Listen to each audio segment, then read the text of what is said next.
बिल्कुल सही है। ओके, हर्षवर्धन त्रिपाठी, हर्ष जी आपकी राय पहले बताइए। आशुतोष और सतीश जी इशारा कर रहे हैं सरकार को सूट नहीं कर रहा तो रेटिंग रोक दी 4 हफ्ते के लिए। नहीं, इससे मैं कतई सहमत नहीं होता हूँ। पता नहीं मतलब आशुतोष जी भी ऐसा कहते तो मुझे नहीं दिखे कि सरकार को सूट नहीं कर रहा है। वो तो यूनिवर्सल उनका स्टेटमेंट था कि नहीं होना चाहिए। और टीआरपी को लेकर मुझे भी लगता है कि टीवी की टीआरपी तो थोड़ा फ्लॉड है ही है, थोड़ा मुश्किल है, क्योंकि जितना बड़ा सैंपल साइज होता है जैसे वो टीआरपी लेते हैं। लेकिन अब कोई ना कोई तो मैकेनिज्म आएगा, आप नहीं करेंगे तो जो मार्केटिंग वाले हैं उनके लिए ये होता है, नहीं तो धंधे के लिए होता है। तो धंधे में तो पैसा लाना है भैया, दिखा के लाना है। तो एक चैनल है जिसकी बिल्कुल नहीं आती थी टीआरपी, तो उसने क्या किया कि वो कहता था कि हम नीश ब्रांड हैं, और वो उसी नाम से बेचता था, तो सबसे ज्यादा पैसा कमा के ले जाता था। खैर वो बंद हो गया, फिर बिक गया, अब दूसरा मालिक हो गया उसका। तो ये भी होता है, मतलब टीआरपी का विरोध कई बार लोग इसलिए भी करते करते हैं क्योंकि वो टिक नहीं पाते हैं। लेकिन हाँ, ये बात सही है कि टीआरपी के दबाव में कई बार वो पटांग चीजें भी होती है। अच्छा हुआ आशुतोष जी ने स्वीकार कर लिया, न स्वीकारते तो आनंद जी बैठे ही थे। मतलब वो छोड़ते तो नहीं, वो तो साथ काम किए हैं, और हम भी देखे तो है ही हैं। ठीक है, उनके साथ नहीं काम किए लेकिन देखे तो है ही है। तो मतलब इसलिए ये ऐसा नहीं हो सकता था कि वो न स्वीकार करते तो कोई छोड़ देता। मूल बात क्या है, 5 विंडो में बैठे लोग टीवी नहीं चला सकते, सिर्फ मानक गुप्ता चला सकते हैं। ऐसे ही जो एग्जिस्टिंग लोग हैं उनको ये चर्चा करनी पड़ेगी। हम लोग ये चर्चा करेंगे, सुनने में बड़ा अच्छा लगेगा, हर आदमी मोरल स्टैंड ले लेगा। लेकिन कल को अगर हम में से कोई संपादक की कुर्सी पर रहेगा तब क्या करेगा? तब भगवान जाने क्या क्या करते रहे, सब जानते ही हैं। तो मुझे लगता है कि ये थोड़ा सा इतना पवित्र होने की कोशिश जो है ना, ये बड़ा अच्छा लगता है कि अरे ये, क्योंकि कोई विकल्प नहीं ना, सब जानते हैं भाई, जो भी कर्म जिसके रहे हैं वो सब जानते हैं। तो मुझे लगता है इससे कोई बच नहीं सकता।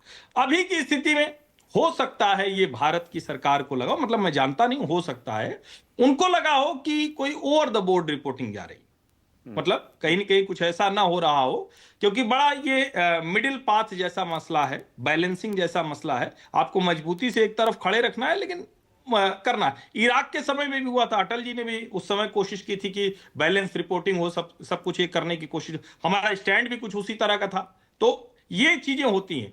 तो मुझे लगता है बस इतना भर है। बाकी मतलब टीआरपी को लेकर मेरी भी ये राय है कि कोई मैकेनिज्म कैसे निकलेगा ये आज तक तय नहीं हो पाया, और ये इंडस्ट्री के लोग कर पाएंगे जो बाहर हो गए हैं। यानी ये जो 5 विंडो वाले, ये फालतू को बहुत धर्मात्मा बन जाएं, बड़ी बड़ी बात करने लगे, इनका कोई मतलब नहीं। जो लोग इंडस्ट्री में हैं वो बताएं कि क्या होगा, तब वो थोड़ी गंभीर बात होगी। हम लोग तो निकल जाएंगे कह के, हमको क्या करना है, अभी आपने बुलाया है डिबेट करके चले गए। अच्छा, जिसको चैनल चलाना है वो चिंता में पड़ा होगा ना, उसको ना टीआरपी समझ में आएगी। तो मूल मसला वहां है। ठीक है, ओके। विनोद जी मुस्कुराए थे जब हर्ष जी ने बोला ये धर्मात्मा, तो टीवी में। हाँ आशुतोष, यहाँ एक कमेंट। हाँ, छोटी सी बात को देखिए, मुझे याद पड़ता है कि 2015 2016 17 के आसपास, 2015-16 के आसपास एक कश्मीर के लिए एक टीम बनी थी भारत की, जो गई थी कश्मीर के लोगों को रीच आउट करने के लिए। हाँ। वो टीम जब वापस लौट कर आई थी तो उसने रिपोर्ट दी थी कि हिंदुस्तान की जो कुछ टीवी चैनल्स हैं वो जिस तरीके की रिपोर्टिंग और डिस्कशन कर रहे हैं उससे कश्मीर को बहुत नुकसान हो रहा है। उसमें हमको बहुत, वो रिपोर्ट राजनाथ जी को दी गई थी। वो रिपोर्ट वो डिफेंस मिनिस्ट्री की तरफ से कुछ थी या गृह मंत्रालय की तरफ से थी। तो ऐसा नहीं कि पहली बार चिंता जताई गई, चिंता उस वक्त भी जताई गई थी। और उसके बाद से अगर आपने देखा होगा तो कश्मीर की रिपोर्टिंग पर काफी बदलाव आया था। हर जी मैं देखिए नहीं हो पाएगी ना इस पर देखिए, मैं ये कहता हूं कि शायद इस पैनल में मैं ही हूं खुशकिस्मत हूं, मैंने वो दौर भी देखा है और मैं ये दौर भी देख रहा हूं। इतना तो मैं कह सकता हूं कि मेलिस ना उस समय थी, मेलिस ना इस समय है।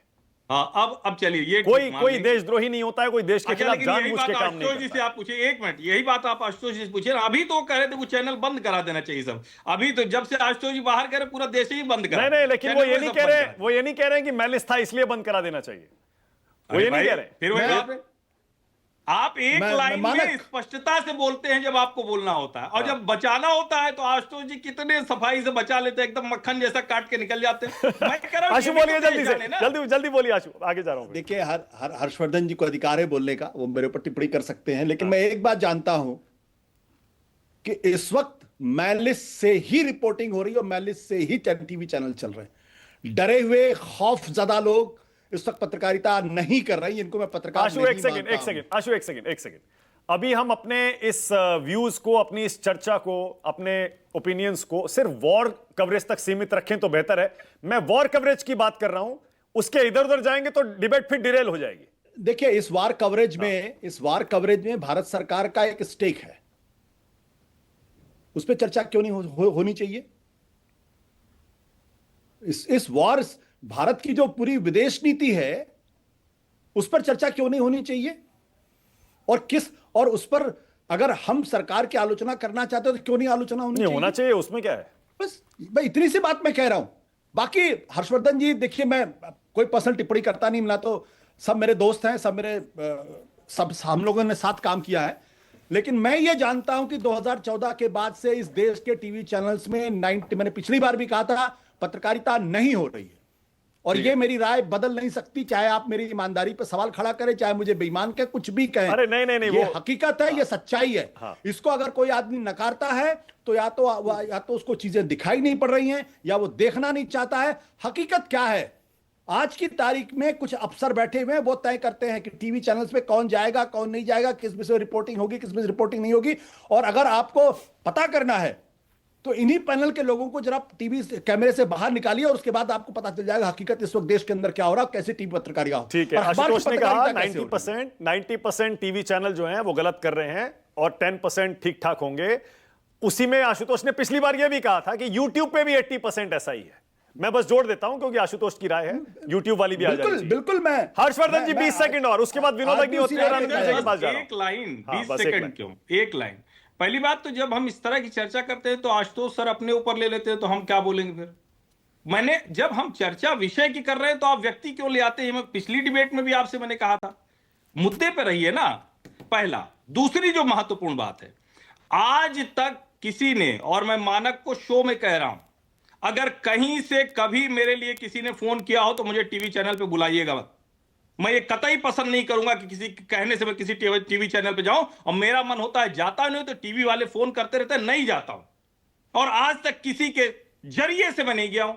अच्छा, आशुतोष जी को कौन मना करता है, भेजता है, ये बताएंगे? मैंने तो बता दिया आपने। 5 लोग हैं। नहीं, अरे सीरियस है ये। आशुतोष जी ने कहा 90% लोग टीवी चैनल पर कहीं से जाते हैं, किसी तरह से करते हैं, रिपोर्ट जो करते हैं वो भी तय होता है, अधिकारी तय करते हैं। तो मैं तो कहता हूं खुल के बात कर लेना। मैं तो ये चैलेंज कर रहा हूं, क्या ये, और मैं जानता हूं, मुझे तो पता है, मुझे तो आज तक किसी टीवी चैनल ने ये भी नहीं बोला भैया ये बोलो या ना बोलो। कई बार होता है कि वो ये सोचे रहते हैं उनके दिमाग में, क्या चाहे हर्षवर्धन त्रिपाठी आएंगे तो यही वाला बोलेंगे। जब वो नहीं उनके मन का होता तो उस दिन वो चौंक जाते हैं। एक बार तो एक चैनल पे बड़ी मतलब संपादक थे, असहज स्थिति हो गई थी, लेकिन उन्होंने कहा कि नहीं आप व्यू है, आप रहिए वो, और सीधे सीधे सत्ताधारी पार्टी से जुड़ा हुआ था। मैं उस समय का नहीं बताना चाह रहा हूं क्योंकि अब वो दूसरा चैनल है, लेकिन संपादक बैठे हुए थे और उनको लगा, उन्होंने बड़े उत्साह से प्रश्न पूछा, हमारे मन में जो था वही हमने बोला। मैं ये समझ नहीं पाता हूं कि हमें ये कभी नहीं लगता है कि हम ये कहें कि नहीं फलाना लोग सब गड़बड़ हो गए। ये आशुतोष जी, ये लगभग हर डिबेट में व्यक्ति की तरफ ले जाना, डिबेट में जितने लोग बैठे हैं या रिपोर्टर जो है या संपादक, मैं कह रहा हूं स्पेसिफिक बताइए ना, और मुद्दे पे बताइए कि इस मुद्दे पे क्या। चलिए ओके, अब आगे चलते हैं। ऑल राइट, विनोद अग्निहोत्री और अनंत विजय। विनोद अग्निहोत्री। सच को चीख के झूठलाया नहीं जा सकता, बस तो नहीं कहूंगा। ओके, विनोद